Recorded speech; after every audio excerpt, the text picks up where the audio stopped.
Welcome to Tina Tries. It's finally here. Today I'm going to watch the most requested video by my viewers, A Courtship of Rivals. Today's video will be part 1. I'm super excited about this one, so let's dive in.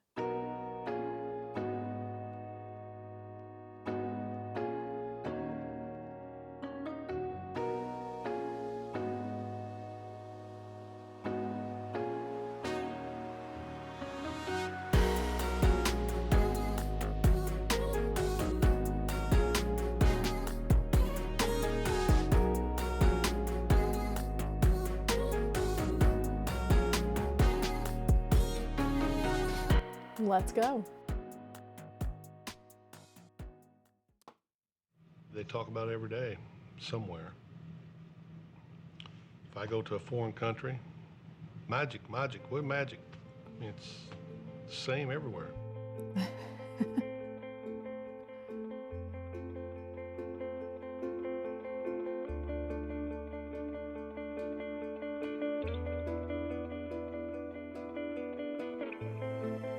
We don't have to see each other. We don't have to say hello. We don't have to call each other.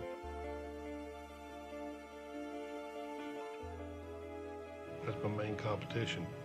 It's always been like that. You know you got this tight bond with this cat, and you don't have to see him for a year or two. But you're always going to be linked to him.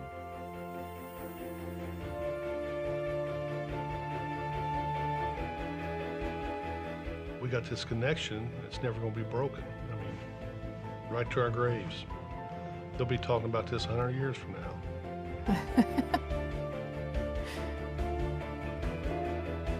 We still are, what, 40 years later?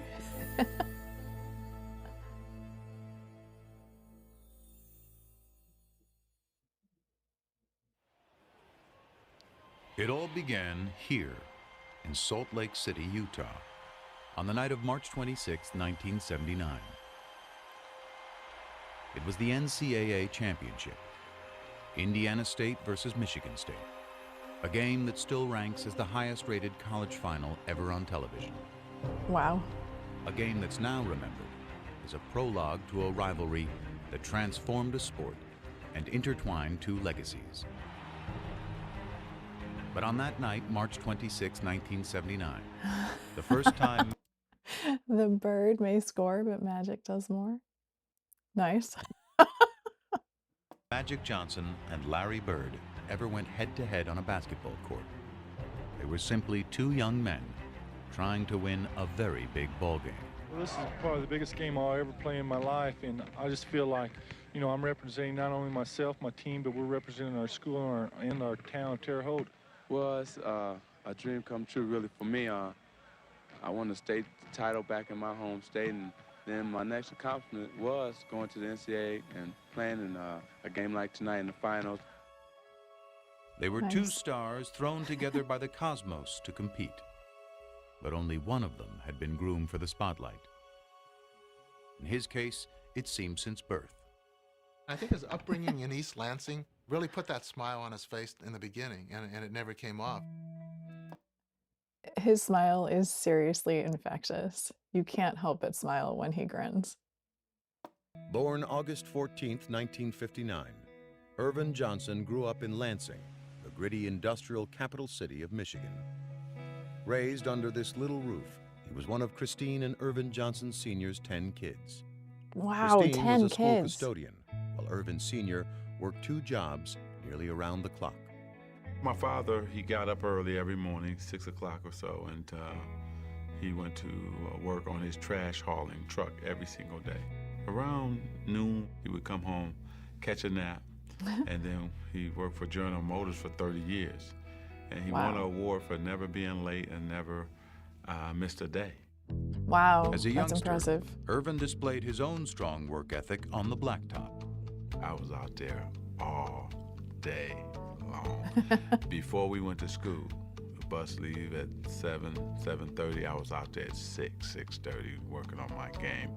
My mother sometimes had to bring me food Or she would have one of my brothers and sisters, go get that boy so he could eat something.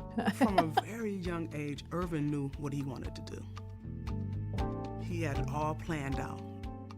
My dreams were to play in the NBA and become a businessman. The first neighborhood basketball powerhouse, Sexton High.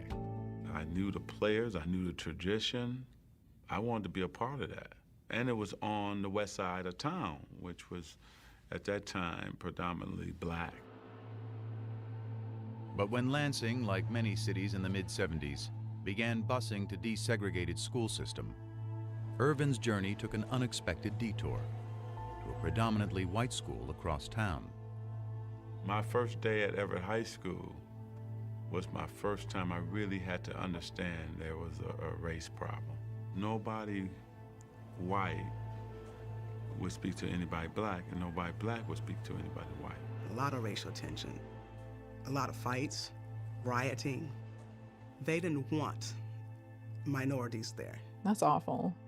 He kind of shrugged it off, and basically his attitude was, okay, well, I'll overcome this. Whenever there was any racial problems, the principal would get Irvin and go talk to these kids. I can just see him with his big hands. Calm down, just calm down. He'd break up fights.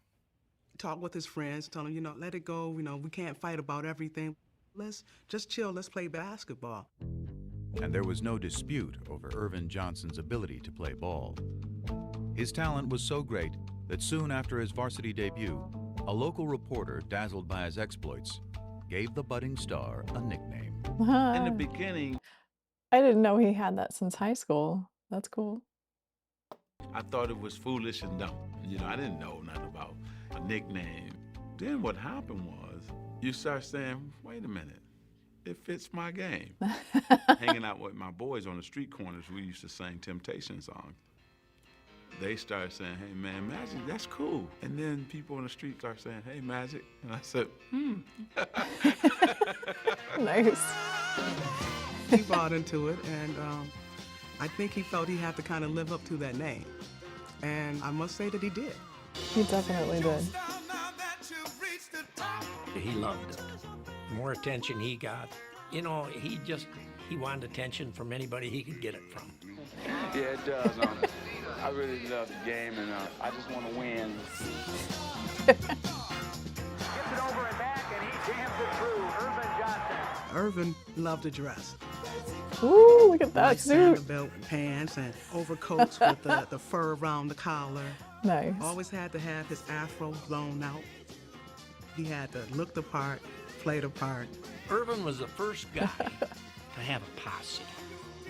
He I not only believe had it. a posse of a lot of black kids, he had a lot of white kids and hanging around him. Some of my white friends was like, hey man, we're having a kegger tonight, won't you come on by? And I'm saying, what's a kegger? So he said, well, what it is, we get this big keg of beer, and you just go for it. Okay, well, what time does the kegger start? Because regular party time in our neighborhood is 10, 11 o'clock. The kegger starts at 7. I said, 7. the party starts at 7 o'clock? And I said, okay, man, I'm going to come to the kegger.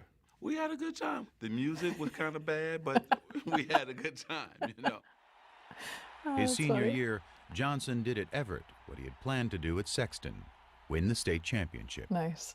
And when it came to choosing a college, he decided to stay where the love would be assured, home in Lansing. Makes sense. Next year, I will be attending Michigan State University. At MSU, Magic's star quickly went national. But atop the college game, he soon discovered a certain presence beside him. The first time I saw Larry Bird was actually in a magazine. Saw his stats, blown away by his stats. But let's see if he can really do it against us. And that's always a mindset of black players if he's a great white player. In 1978, after his freshman year, Magic would quickly find out, when both he and Bird were chosen to play for Team USA in the World Invitational Tournament. Okay. They would put Larry Bird and I on the same team together to scrimmage, right? It was blowing my mind because he's dominating Jack Givens, Player of the Year in college basketball. Larry Bird that's is a picture. eating him alive. I couldn't wait to call home to tell my boys, man, this dude named Larry Bird is for real. This is the baddest white dude I've ever seen in my life. Well, I thought he was very good. There's no question about it. I thought he's probably the best guard on the team. Irvin Johnson, look at that. Ooh, We didn't get nice. to play a lot, but you could tell. I think our first game was in Kentucky. We got about a 10, 12-point lead. Man, they put us in, went to 25, 30, just that fast. Of course it did. Fast break again, 3-on-2. Griffith. Nice. And that's Ooh. in by Larry Bird. Take us out, the league go back down, put us back in. That's Bird and Johnson. The show start again. When you play with Magic, there's just something about it. You want to make that extra pass. You want to get that rebound and start to break. Ooh. We came down a couple times. I go behind my back, no look to him. He no look back to me. And I'm Look at laying it that. up. I'm saying, oh man. Even then, they worked so well together. Nice. That last play, Magic Johnson going in, drops off to Bird. Bird puts it back Ooh. off inside to Johnson. Super basket. This guy got game. They had some wonderful moments on the court, but they probably spoke to each other 4, maybe 5 times during that entire time period. Wow. And it was more like, hello, how are you this morning, Larry? I'm good, Magic. What'd you have for breakfast? Don't remember. Have a nice day. Wow. But such curtness was hardly strange coming from Larry Bird, who was not only one of college basketball's best players, but also its biggest enigma. I think he was a mystery to the extent that he wanted to be a mystery. He didn't enjoy doing interviews. He didn't go out of his way to do them. He wasn't particularly good at them. He was kind of like, hey, this is who I am. You want to know who I am? Watch the game. That's who I am. I start to read materials that you're very quiet and you don't enjoy talking to newspaper people. Well, you know, there's different kind of newspaper people. There's people that try to push you. You know, there's people try to get things out of you. Things don't even pertain to basketball, and them the type of people I like to stay away from. That makes sense. I get it. He does seem to be very shy, though, especially compared to Magic. Magic is just so charismatic. He didn't want people talking about his family. He didn't want his mother to have to deal with that or his siblings to have to That deal makes with sense. that. You got to remember where Larry came from. You know, Larry was raised in a 2 or 3 room house on a railroad track. Their family probably lived on $50 a week. Wow. He was raised tough. Larry Joe Bird grew up in southern Indiana, in the twin towns of French Lick and West Baden. The Valley, as locals call it, was a tough working-class area. Tiny and remote, it was one of the poorest places in the state. I didn't know that people made millions of dollars. I didn't know that everybody had a family car. I was in my own cocoon. I was in a small town with the people I knew, and I thought I would live there for the rest of my life. Arriving Pearl Harbor Day 1956, Larry was the 4th of 6 kids born to Georgia and Joe Wow, Bird. he was one of 6. Early on, he and his older brothers earned a reputation around the valley. We were always considered troublemakers. We're either fighting amongst ourselves or there was always one of us fighting somebody. Wow. Larry was always one that kind of instigated things. He was cultivating his trash talking at a young age. If I get my brother in a fight with somebody his age, I was happy as hell because I like to see him get beat up, and that's just the way it was. If I got in a scrape with some kid and my brothers didn't come to my side, they knew that when he got home, my dad was going to whip him. Larry and my dad were best of friends. They done everything together. When my dad would go out to my grandma's house, Larry would always go with him. They'd go fishing, do a lot of things together. Nice. But Joe Bird also had a darker side, stemming from a traumatic tour of duty in Korea. Larry remembers waking up in the middle of the night hearing his father's blood-curdling screams from the nightmares he had had from the war. Yikes. That's a lot as a kid. What happened to his father in the war affected his entire life. He was never able to quite get rid of whatever those demons were. A talented craftsman, Joe Bird struggled to hold steady jobs. And even when he was working, his demons would, on occasion, drive him to the bottle. There were times when Joe went out with the guys and had a few beers and the wages didn't come home that night. And that didn't happen every day. It happened. Even once in a while is a lot, though, when you don't make that much money. That had to be tough on the family. Once in a while, but when money is as tight as it was for the Birds, once in a while was a major problem for their family. My mom sometimes worked late, and sometimes she had 2 jobs, but that's the way it was. I worked at school during my lunch hours, worked at the local grocery store, put up hay in the summer. I mean, if you wanted money, you had to get it on your own. To young Larry, actions spoke louder than words. He was very quiet, kind of hung to himself a little bit. I saw Larry take an F in an English class because he had to get up in front of his peers and give a speech. So I won't do it. But he just could not get up in front of his friends and talk. He was that shy. Of course, next thing you know, when he knew it was time for all of us together at the gymnasium, well, there he'd be. The minute he'd get a basketball in his hand, things were totally different. Basketball was just, it came to me, seemed like easy. I didn't have the quickness, I didn't have jumping ability. I just thought the game out. By his senior year at Springs Valley High, Larry Bird had sprouted into a star. But Bird was from the Valley, hardly a hotbed of talent in the big-time world of Indiana hoops. The first thing they say, well, they don't play nobody down there. He's from French Lick. They don't play nobody. I think that put a chip on his shoulder, always having to prove who he was and how good he was. He was good enough for Indiana University's Bobby Knight to come calling late his senior year. Nice. And folks in the Valley couldn't have been prouder. Their local hero was heading 60 miles north to play ball for one of the best college teams in the land. Once I got to IU, it didn't take long to realize that I was out of my cocoon. I had over 30-some thousand students. Wow. That I didn't have the funds. First week and a half, I thought, man, this ain't gonna work. He left after 24 days. Oh my gosh. Let my mother down. She didn't talk to me for 2 months. Oh. But it didn't matter what other people said. To this day, I don't care. Back in French Lick, Bird took to working for the city, hauling trash and painting park benches. Meanwhile, by that winter, his father's demons had taken him to an even darker place. By this point, Joe and Georgia were divorced, and he was behind in his payments to the family. The police came by, and of course they all knew him. So Joe said, hey, I need a few hours to get my affairs together before you take me away. So he called Georgia and he said, you guys will be better off without me, and I'm gonna take my life. And he put the phone down and he killed himself. Oh my God. Shot himself. When Dad passed, oh my God, it hurt Larry. I mean, that was his best friend. Is gone now. But Larry didn't show it a lot. He just didn't say much. You know, he just kind of held it within. I've never heard him speak out about it at all. That is terrible.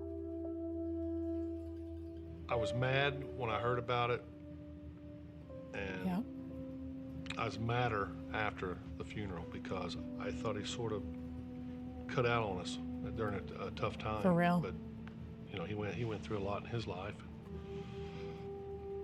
He did what he had to do. Wow. If Bill Hodges hadn't been as persistent as he had been, Larry Bird might never have existed in any of our minds. I believe that with all my heart. I really do. It was Bill Hodges, a young coach from Indiana State University, who convinced Bird to give college hoops another shot. So with a promise to his mom to graduate, Bird headed to Terre Haute and ISU, a school that never so much had been to the NCAA tournament. Once I started playing, it's the same old thing. You know, he's at a small school and he ain't playing against anybody, which is fine. Still dominated. I believe it. They no longer talk of whether Indiana has a new state bird. Now his claim to fame is just the way he plays the game. Indiana has a new state bird. It's not the cardinal now. Hey Larry, take a bow. Indiana has a new state bird. That's funny. There was a whole song about him. I love it. By the time he had led Tiny ISU as a senior to a 33-0 record and a spot in the '79 title game, Larry Bird had become, alongside Magic Johnson, the talk of college basketball. Just a year after sharing the court on Team USA, they were back together. And the day before the big game, Magic couldn't wait to greet his old playmate. Indiana State was on practicing, and we were waiting in the tunnel. We got there early. I wanted to definitely say hello to Larry, you know. When they came through, it was like nobody would say nothing. Of course. I wanted to go toward him, like his guys, like made sure that he didn't say nothing. And then they kind of start snickering, like, Michigan State, you in trouble. We're going to kill you guys tomorrow. I probably did snub him. I don't remember it, but I'm sure I did. I didn't want any, you know, like I call it love fest, hugging and slapping high fives with opponent. You're there for a reason. You're there to win a game. Yep, the competition. That just said it's on now. It is Indiana State against Michigan State. I'm Bryant Gumbel, and the fans here are going bananas. I mean, let's face it, if Larry Bird were black and came from Chicago, it wouldn't have been as big a deal. They were polar opposites. One black, one white, one outgoing, one shy. That was the charm of the attraction. That's true. The Bird against Magic. They all were of the polar superlatives opposites. have been used, and believe me, all of them have been warranted. Heading into the tournament, to the Magic Kingdom. was the bigger star. But by tip-off, it was Bird, having hardly missed a shot in the semifinal, who had become the focus of fans, and more importantly, of Michigan State. We actually had two men on Larry everywhere he went. I believe it. Wow, look at that. I'm surprised they didn't play a box-on-one, you know, 4 guys on Larry and 1 on the other 4, because they didn't have a lot of talent. You know, if you stop Larry, you pretty much stop them. Yep. Wow. I didn't play well at all. Biggest game of my life, I didn't play well. Wow. I think our length and our size, our jumping ability was able to bother him. Ooh. It's not like I him. didn't shoot well. Missed, I think, 3 free throws. Wow. Oh my gosh. Larry Bird has had a cold shooting night. I battled him, but I didn't have it. He let the pressure get to him. Wow.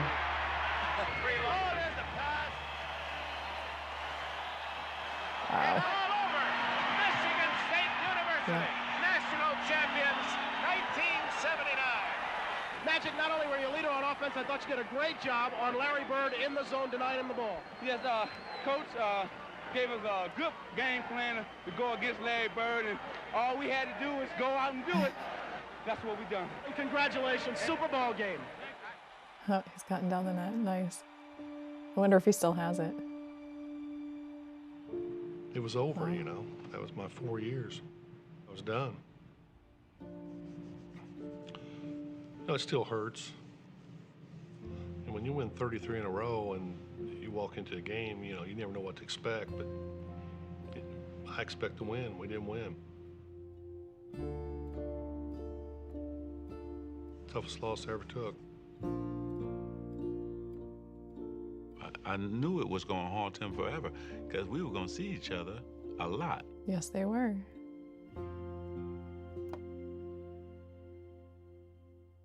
The National Basketball Association, in its 33rd season, is troubled by diminishing crowds and declining television ratings, signs that fan interest may be waning.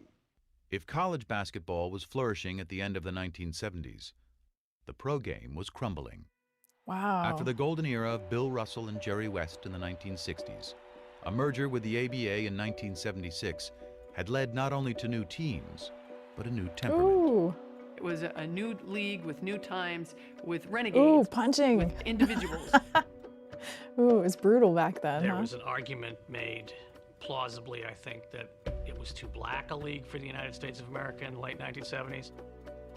You think about the Knickerbockers at the time. The running joke was it was the Knickerbockers. You know, that's what it was. It was the N-word. It's turning off a lot of white customers that are coming to the game, you know. That's awful. I think there's still there's a conflict between the white and the black, and I don't enjoy going to the basketball and seeing all black players. I mean, I think when they said too black, they meant not just in terms of color, but in terms of style. Let me get mine, and the hell with yours. Basketball for us was about the best moves. You wanted to be that big player that everybody talked about. You wanted to be the one. You didn't think about winning championships or team play.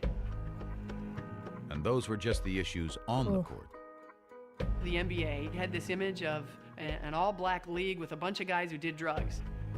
The teams were losing money, and they had no sponsors. And that's pretty much a death knell right there. It's a known fact that you need your white superstars. You just need more white ball players on the team for the white fans to identify with. And in the newest member of the Boston Celtics, that's exactly what the league appeared to be getting.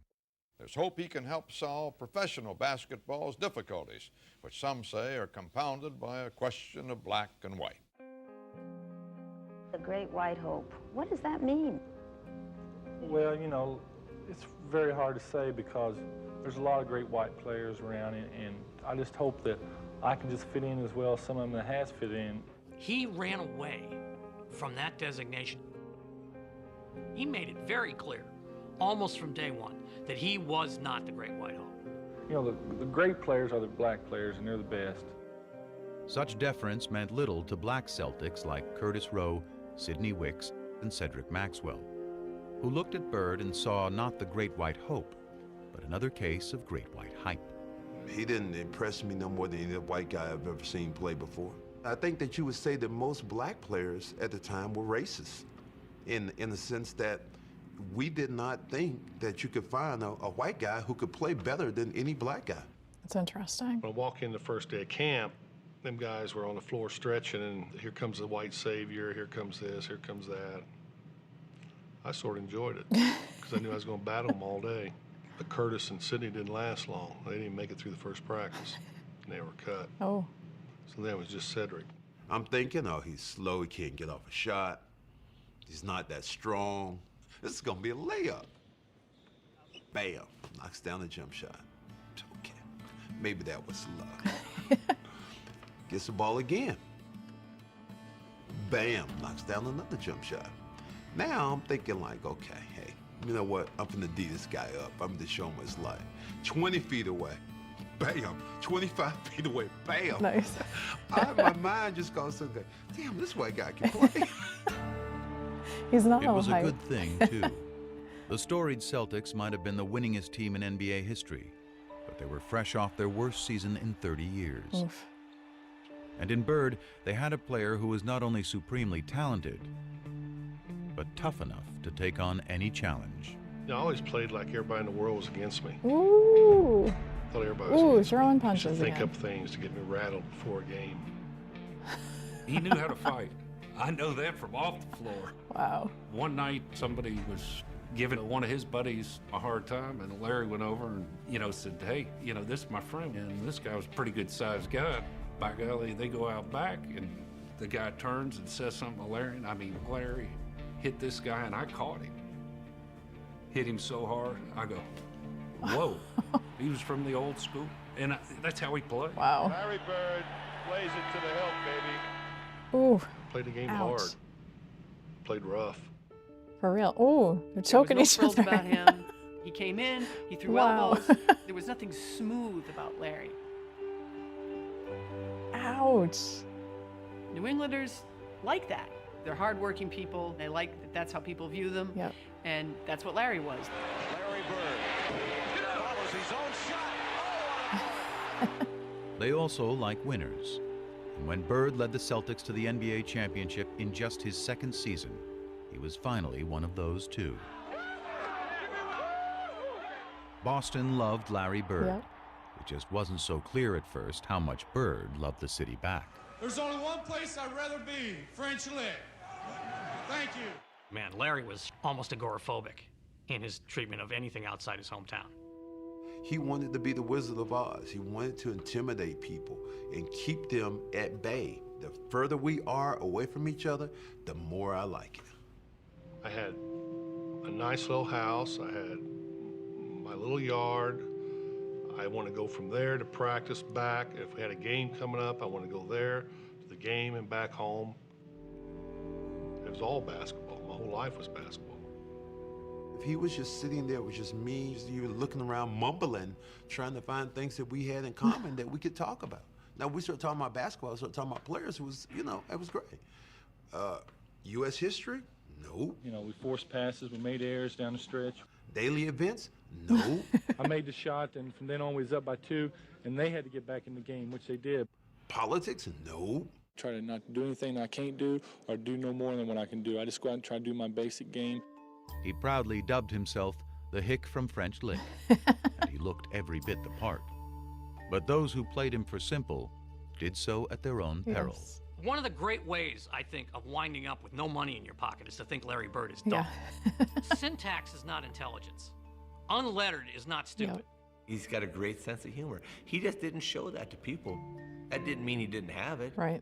He did, however, allow the public one small indulgence. You could come out on Saturday and watch him mow his lawn. Huge crowds toward the stop. Larry Bird's cutting grass in front of us. Oh my God. That's hilarious. Can you imagine spending your Saturday morning? You're like, I'm going to go watch Larry Bird cut his lawn. That sounds fun. It's like he's mowing his lawn in the springtime. Oh my God. Larry is about doing things himself. And I think it's one of the things that made him so beloved in Boston. But as Bird navigated through his new world, he still had one eye fixed on a familiar foe in a faraway land.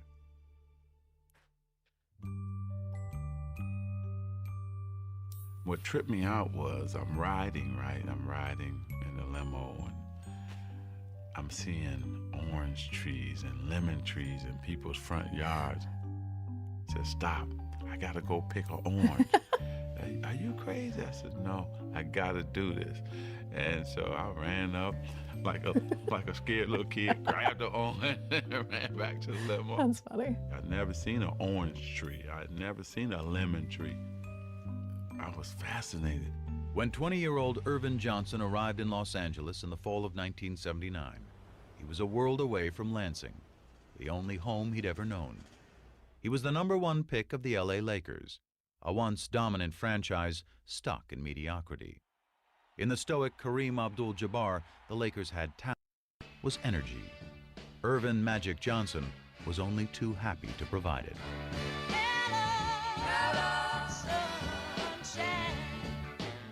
Lit the place up. Changed the franchise, changed the temperament. I changed it from the very first game. Ooh. That was pretty. Here it was the first game of a long season against the lowly Clippers. And Magic was embracing Kareem as if they'd just won their 10th straight championship. It was like, man, this is a different kind of dude. From the day he arrived, he became the prince of the city. I believe he it. reminded me of a guy who wakes up without an alarm clock, and that's what I used to always say. I want to be happy enough to wake up without an alarm clock because I want to go into my world.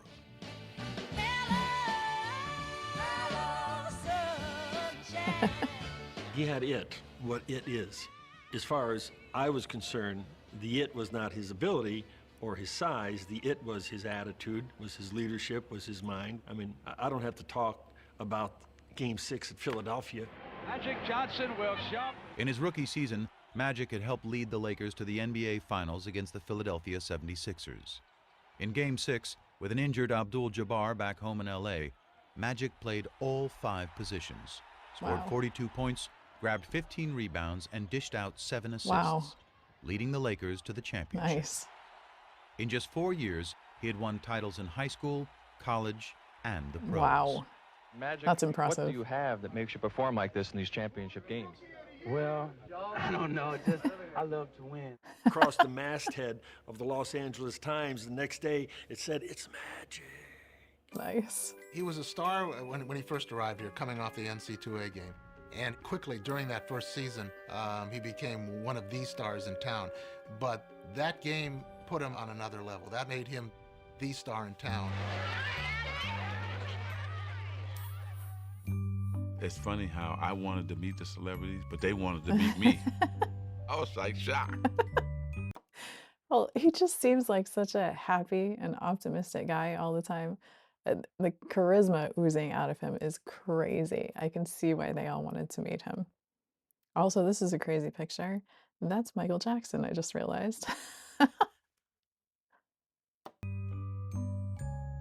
wow, you know who I am? He was young, famous, and after Lakers owner Jerry Buss signed him to a 25-year, $25 million contract, Wow. very rich.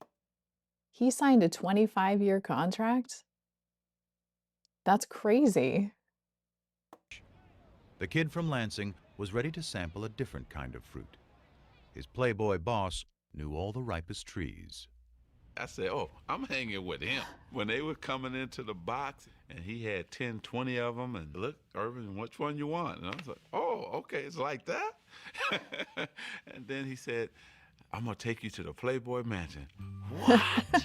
The mansion? No, you're kidding. I said, yep. So I went there, and my first time, I'm backing up like, I can't believe I'm in, but I'm backing up away. You know, it's like, I'm scared to death. Probably 10 guys to 100 women, you know. Everybody think it's sex-driven, but it's really not. You have dinner, then you watch the latest movie. And then, of course, I don't want to ever say that sex wasn't involved, because if you meet somebody, that's what, you know, you wanted to do, you did that. But it's really a great experience to go up there. So, yeah, I had fun there. He came to L.A. like the Pied Piper. You know, people were giving him this and giving him that. But, you know, he stayed pretty grounded to the game. Everybody was getting high then, but you can't even smoke a joint around Magic. He had real old school, down in the trenches work ethic. And that was honed in him by his dad, Irvin Johnson Sr. Magic was always this guy. You know, he never did none of that, so I did everything for him. Magic Johnson was living on a natural high. Nice. He was starring in the role of a lifetime, point guard of a Hollywood team with an offense called Showtime. He even had the alter ego perfect for the production. I mean, Magic was his stage name. Even he would laugh about it. Well, he always says there's two people. There's Irvin Johnson from East Lansing, and there's Magic Johnson from Hollywood. Irvin Johnson is another guy. You know, here's Magic over here, and here's Irvin over here. Irvin is this fun-loving guy.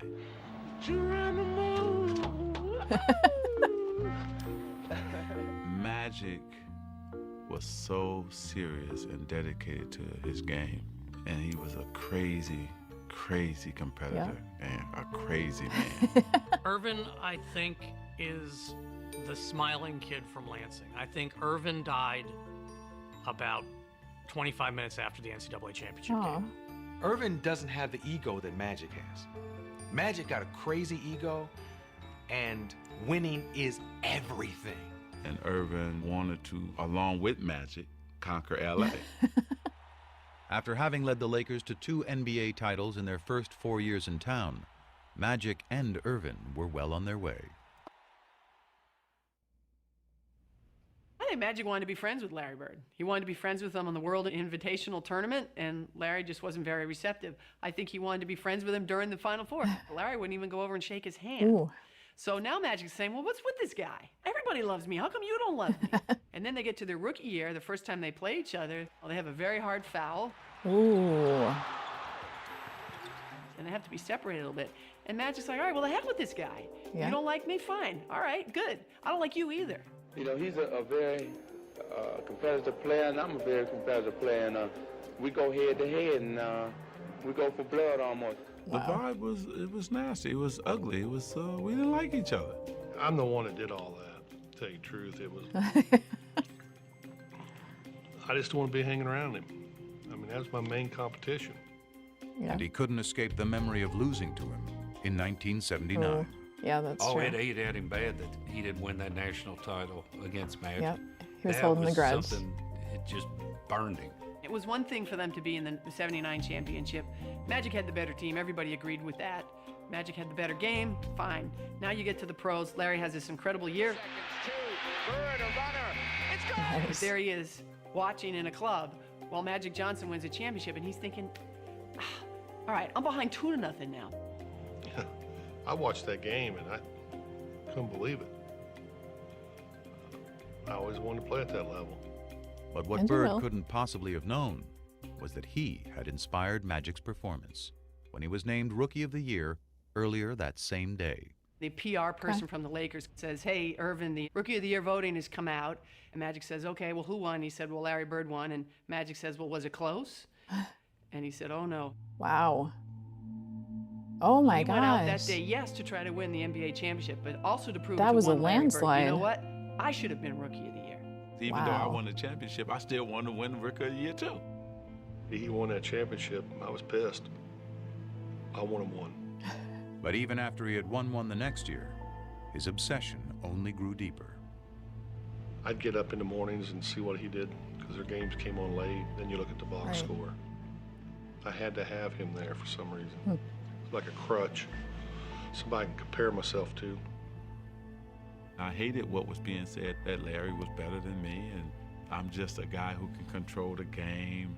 My first 4 or 5 years, that bothered me a lot. I didn't tell nobody it bothered me, but it did. Their competitive dislike emerged from a greater truth, that on the court, they were doppelgangers. They were. Team-oriented stars who cared about winning above all else. Basketball savants who fused the substance of the 60s with the style of the 70s to create a new and exciting yet selfless way to play the game in the 1980s. It's so true. Yeah, I'm gonna pass. But I'm gonna pass in a way to make you look like a jackass. They were so similar in the way they competed. I mean, they were two halves of the same brain. Same craziness to excel. Yep. I seen that first couple days I was with him. Basketball IQ off the chart. That was a crazy pass right Seen the there. game a little different, most players. Playing the game the right way was everything. A lot of guys can just score. A lot of guys can just rebound. A lot of guys can just make plays. We can do it all. Larry and Magic could control the game with 12 shots. It was amazing. They'd be 7 for 12. They'd have 20 points, 15 rebounds, and 12 assists. Yeah. And you go, man, the guy shot the ball 12 times and was the best player on the court by far. Yeah. But I think it was tough at first. I don't think either one of them wanted to recognize that they had any equal anywhere in what they did. But they sure as hell didn't want to recognize that their equal happened to be that other guy. That's why we hated each other, too, because we knew we were mirrors of each other. I think for a while the two of them had to come to grips with that.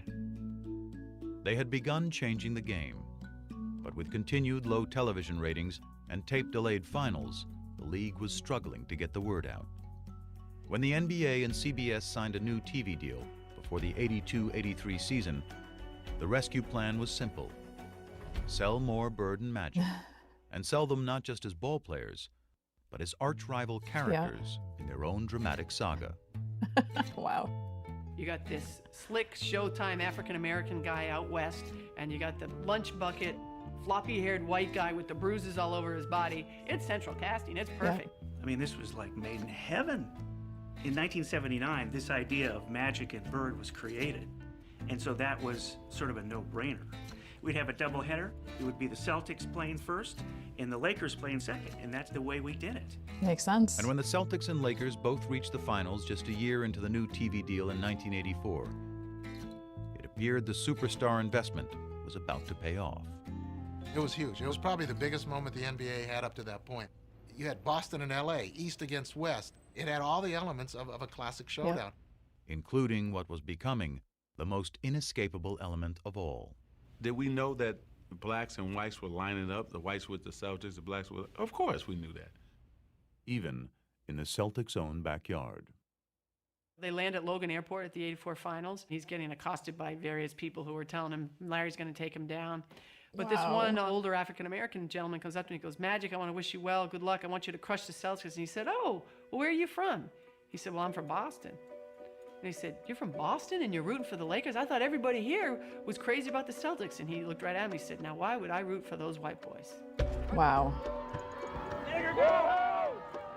Boston, after all, was a town still scarred by the ugly busing crisis of the mid-'70s.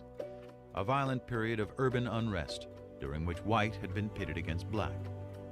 The resulting taint on the city nationally, coupled with a Boston roster littered with white players, affirmed to many black Americans that the Celtics were not the team for them.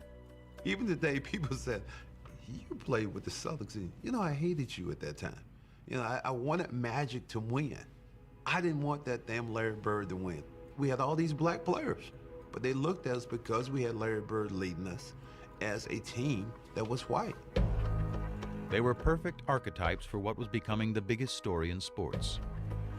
But for the real-life players, the narrative was much simpler. It's finally going to happen. We get to go head-to-head again. It's just a matter of rolling that ball out there and let's get it on. Welcome then to the Boston Garden and the start of the NBA World Championship Series. I'm Brent Musburger. In each of the last 4 NBA World Championship Series, either Magic or Bird has competed. But this is the first time that the two have gone head-to-head for the title.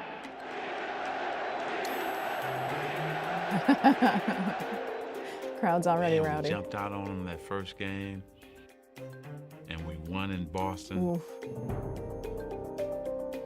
And with less than a minute to go in Game 2, the Lakers were closing in on a commanding series lead.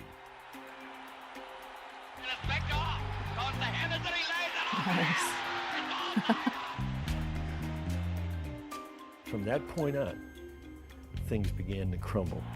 Down to 9 seconds. Magic holding the ball. Magic trying to work on Maxwell. Magic has still got it down to 2 seconds. 1 second. He's going to have Oh, he didn't even get it off. Wow. Cheesy Wow. Johnson dribbling the timeout. Come on. What are you doing? Wow. The Lakers regained their stride in Game 3, only to be rudely knocked off it again in Game 4. Oh, this is just an all-out brawl. This series must have been crazy to watch Kurt live. Rambis got taken out. We're tape delayed. We started fighting instead of playing. Ooh. Yelling at Larry Bird. Jaw to jaw. And it made us realize we getting were not nasty. mentally tougher than the Celtics. Magic's just not himself. To be sure they won't let the time run out as they did in Game 2. Huh. There were a number of places He where walked right into that. you know, Irvin didn't do what people expected him to do. Tied at 123. He missed. He misses the first. Oh, Johnson misses again. them both. Celtics want a timeout. Wow. Spotted. Magic Johnson goes to the bench. Oh, and this is in overtime. Oh my gosh. Bird turnaround. Ooh. Wow. Game 5 went to the Celtics. Game 6 to the Lakers. Oh my gosh. This really was an all-out brawl. Damn. It was like 1979 all over again, down to 1 game for Bird and Magic. If everybody had to look at it, probably would have said this is going to be a 7-game series. No, I thought we'd sweep them in 4, but just went a little bit longer. Now we just have to do it in 7. That's the only time I ever felt that. There ain't no way they're walking out here with a win. And it was in Boston. No way. Lakers had several chances, and here's Larry Bird. Shut Ooh. it down the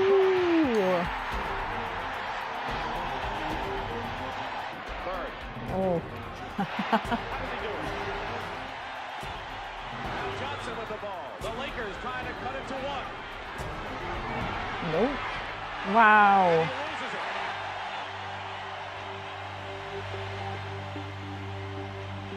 Oh, 26 seconds left. Wow. Crowd's going nuts. Ah. Wow, they didn't even wait to storm the floor. Wow. I pride myself in being the guy who's going to win it for us and deliver under pressure. And it didn't happen. I hope he was hurting. Hope he killed him. He made some bad plays down the stretch, and nobody in there was happier than me. You know, not only winning the game makes you feel good, but just knowing the other guy's suffering, and you know he was. Wow. I remember after the game that both he and I were in the showers crying and stayed in there for about 35, 40 minutes. It was hard because not only had we lost to the Boston Celtics, he had lost to his nemesis, Larry Bird. Yep.